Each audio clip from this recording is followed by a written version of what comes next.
and I am majoring in secondary history education and American Indian Studies.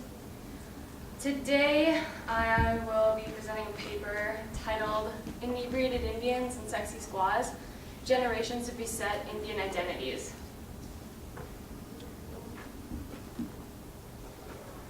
Identity is not concrete, even when it appears to be. It is influenced by culture, gender, or race, and is a fluid body constructed by internal choices and external influences. Historically, American Indian identity has been under constant colonial and external pressures. In American Indian communities, identity is particularly susceptible to outside influences dominating its construction, such as pressure from American society. The pressures to conform to American standards, as well as stereotypical images of American Indians, have historical roots in government policy towards American Indians and in popular mass media. The image of the inebriated Indian also has historical roots, tracing back to the fur trade and its initial introduction of American Indian communities as a tool of manipulation. The inebriated Indian was created on purpose by traders and government officials in order to take economic advantage of American Indians. It later advanced as a coping mechanism on reservations. Alcohol continues to plague American Indian communities today and is a serious concern regarding health and well-being. In addition, images of sexy squaws are constantly presented in the media and in popular culture.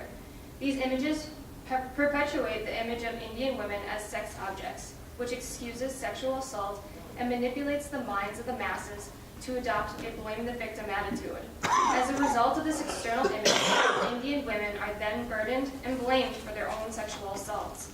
Scott Lyons remarks in his book, X Marks, Native Signatures of Descent, that being Indian was defined by deficiency, and therefore to be Indian is a bad thing. These images suggest to American Indian people and non-Indians that these stereotypes of deficiency represent Indians' full potential. If you are a female, then you are sexually promiscuous and available. If you are a native, then you immediately presume the role of an alcoholic.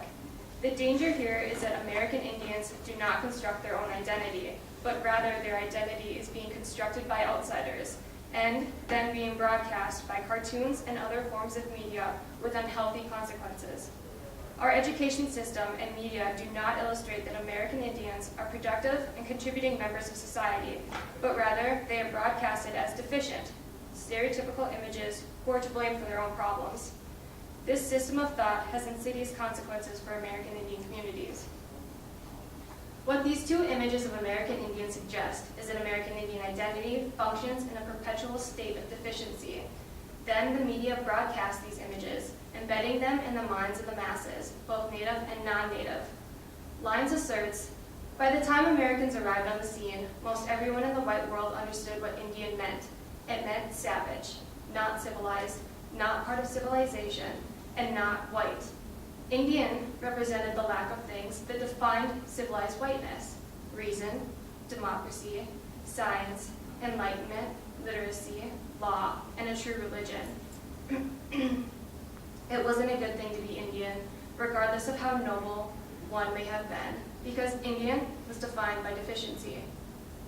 The image featured above depicts two women. One appears to be a white alcoholic and another who appears to be a native vixen. These two images are perpetuating two identities picked from the narrow list of contemporary pulp culture images of American Indians.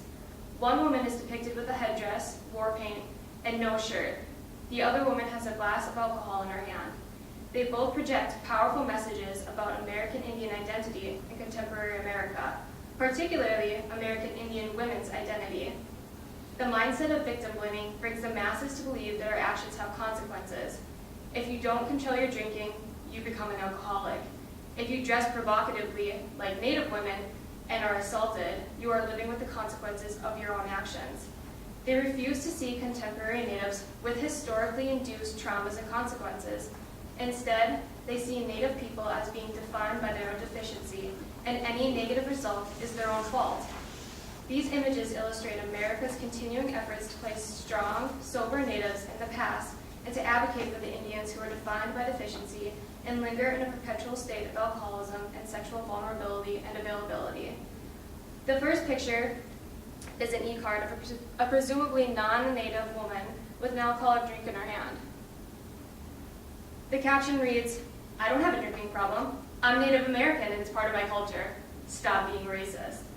While some might find this funny, it's not. Making fun of alcoholics from any context is never funny. Historically, alcohol has been an agent for evil in American Indian communities, and it continues to be a serious problem today. The e-card pictured above attributes alcoholism to American Indians' cultural standards. It allows Indians to absorb this identity as their own, because the dominant culture deems it acceptable, and because it is broadcast as being part of their identity of being American Indian. The e-card is saying, unless you're an alcoholic, you don't fit into the contemporary definition of an American Indian, which is problematic because it takes alcoholism out of its historical and social context. This is broadcast because society promotes sober Indians as a thing of the past, dead as a result of colonization. It is this mindset that has insidiously perplexed families and perpetuated a state of substance abuse and dependency, because that is one of the only ways to be who you are as an American Indian. Generations after generations is burdened with an inherent biological and historical legacy of deficiency and dependency. This is certainly the case with my own family, passing the baton from one generation to the next as far as memory serves. This identity of the inebriated Indian is rooted in a painful past of strategically developed dependency to benefit non-natives. The reality of the situation is that alcoholism is extremely prevalent in American Indian communities and will be until there is a major shift in American Indian identity from both sides.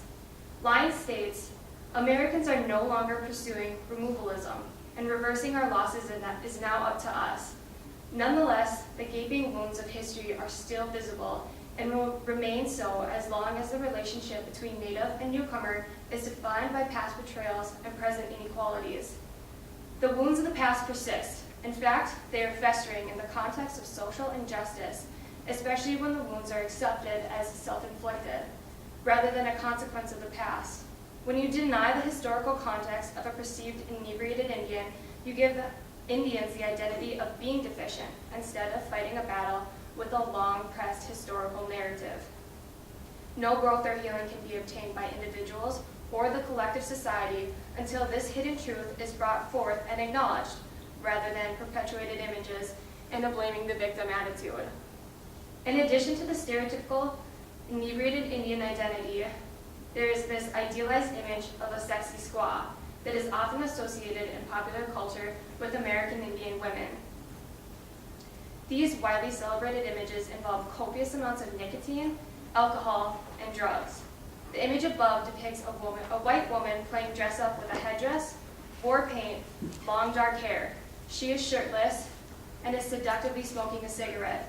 Not only does this image sexualize American Indian women, but it also demeans their culture by having a white woman wearing a traditional headdress and war paint. It implies that American Indian cultures are dead and their people live in the past. The only place in contemporary America for Indians is lodged in a circle of vices such as smoking, drinking, and drugs, with women who are naked, all of which are associated with sexual availability and promiscuity.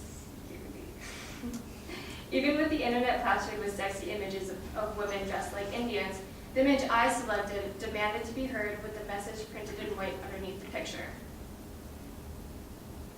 The message states, "Go ahead and continue sexualizing American Indian and First Nation women." After the initial large letter attention grabber, the message continues with, "It's not like they are 2.5 times more likely to be sexually assaulted than other women living in the United States." If the image alone did not strike a chord, then hopefully the quote will put it into perspective for you.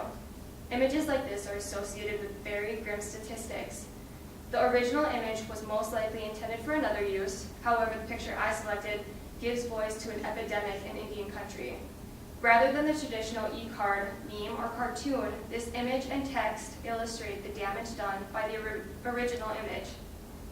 Society should recognize we are Aboriginal women, givers of life. We are mothers, daughters, aunties, and grandmothers, not just prostitutes and drug addicts, not welfare cheats. We stand on our Mother Earth and we demand respect. We are not here to be beaten, abused, murdered, ignored. Instead, the original image promotes a blame the victim attitude by over-sexualizing American Indian women and leaves them to deal with the consequences of being victims of sexual assault. These stereotypes and mass media images will continue to plague our identity as American Indians unless we raise our voices. It is these messages that plague our communities and misrepresent our identities as American Indians. The sober and strong American Indian is not dead. They sit beside you in your college classes as fellow colleagues and productive members of our collective society. We are the ones who need to raise our voices and end these detrimental images.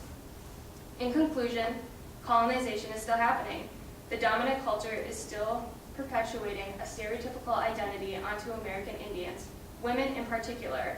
They have constructed an image of what Indians look like, drunk and naked, exposed and vulnerable in a world where they were supposed to disappear from.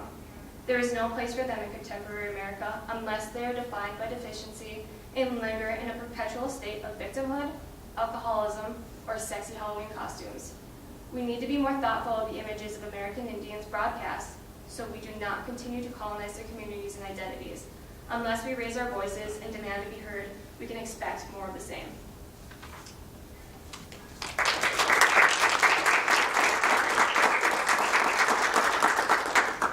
I also wanted to read the SOAR exhibit, the Singer Rivers Red, that is being exhibited on the far wall over here.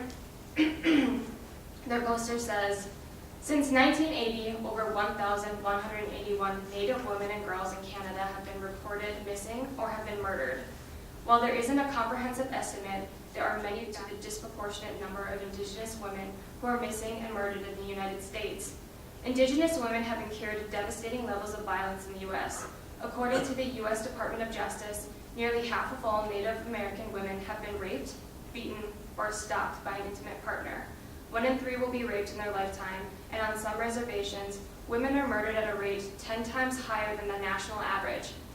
But many factors complicate the reporting and recording of these numbers, including fear, stigma, legal barriers, racism, sexism, and the perpetuation of Native women as sexual objects in the mainstream media.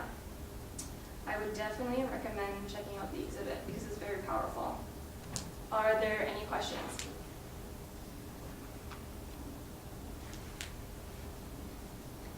Yes. So going back to this imagery of the hypersexualized Native woman, one of the strategies you often see in more mainstream feminism for sexual empowerment is this sort of like things like Free the Nipple campaign and those sort of things where like, well, I should be able to wear whatever I want because I own my sexuality.